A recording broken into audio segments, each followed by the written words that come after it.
ڈالروں کی اب یلغار. اب یہاں پر امریکی سرمایہ ڈالر چاہے مشرق سے آئے چاہے مغرب سے آئے وہ یہودیوں کا اعلی کار ہے. آپ نے اگر $1 نوٹ کا اگر کبھی نقشہ دیکھا ہو, اس کے اوپر جو سگنیا بنا ہوا ہے, جو نشان ہے, وہ کیا ہے؟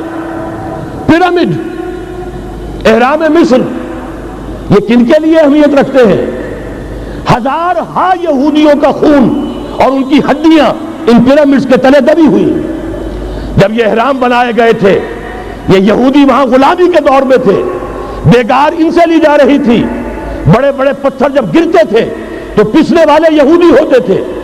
یہ ان کی اپنی, جیسے ہولوکاسٹ, جیسے انہوں نے اس کو اپنا سمبل بنایا ہوا ہے, اسی طریقے سے پیرامڈ, مصر کا پیرامڈ, یہ گویا کہ ان کے اس زوال کا ایک نشان ہے. اور اس پر ایک آنکھ بنی ہوئی ہے, ایک آنکھ, کان دجال کی آنکھ, وہ دیکھ رہی ہے. عجیب ہے یہ سمبل.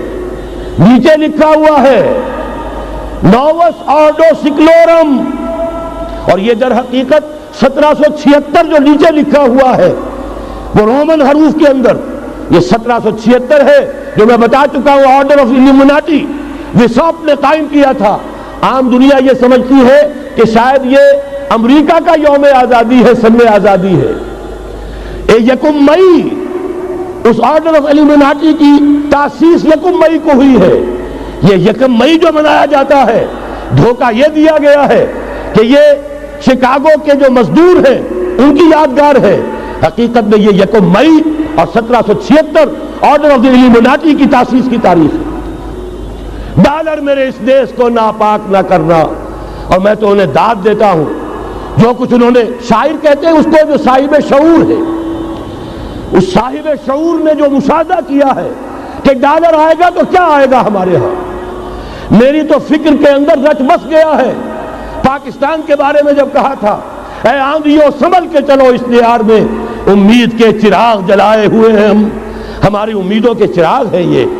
اسلام کا گہوارہ بننے والی ملک ہے یہ. اس کو ہم نے قائم کیا تھا اسلام کے لیے. یہ آندھیاں نہ چلیں. اس ملک کو ہم نے اسلام کے چراغ جو ہیں ہم نے اس میں روشن کیے ہوئے ہیں. اے آندھیوں سنبھل کے چلو اس دیار میں, امید کے چراغ جلائے ہوئے ہیں ہم. بہرحال یہ تیسرا سیلاب ہے, ننگی سرمایہ داری, جس کی پھر لعنتیں ہوتی ہیں. ایک طرف فقر, ایک طرف احتیاج, ایک طرف بھوک, ایک طرف دولت کے انبار.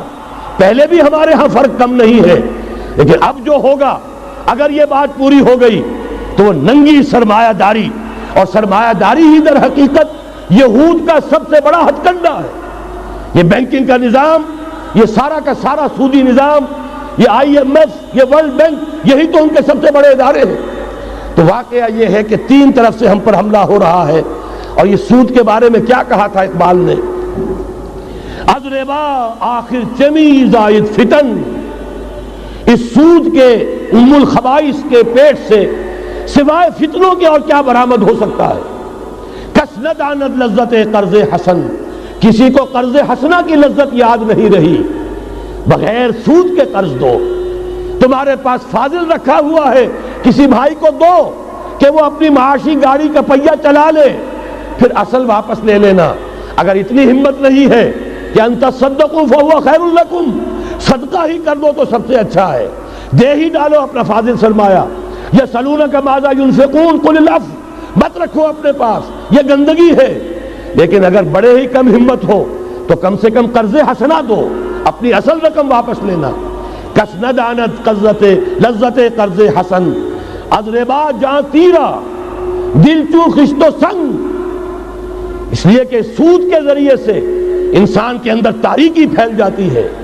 دل جو ہے اینٹ کے مانند, پتھر کے مانند سخت ہو جاتا ہے, کٹھور. ثم قست قلوبکم فہی کالحجارۃ او اشد قسوہ. آدمی درندہ بے دندان و چنگ, اور انسان بغیر اس کے کہ بھیڑیوں والے دانت ہوں اور بھیڑیوں والے پنجے ہوں, بھیڑیا بن جاتا ہے. بہرحال اب کرنے کا کام کیا ہے اس کو سمجھیے. اس پوری صورتحال کا میں نے آپ کے سامنے نقشہ پیش کر دیا. ایک طرف مغرب سے نیو ورلڈ آرڈر, جو جیو ورلڈ آرڈر ہے, اس وقت کی سپریم پاور آن ارتھ, امریکہ کی سرپرستی میں بڑی تیزی کے ساتھ حملہ آور ہے. دوسری طرف وَمَكَرُوا وَمَكَرَ اللَّهُ وَاللَّهُ خَيْرُ الْمَاكِرِينَ۔ اللہ کو پامردی مومن پہ بھروسہ، ابلیس کو یورپ کی مشینوں کا سہارا۔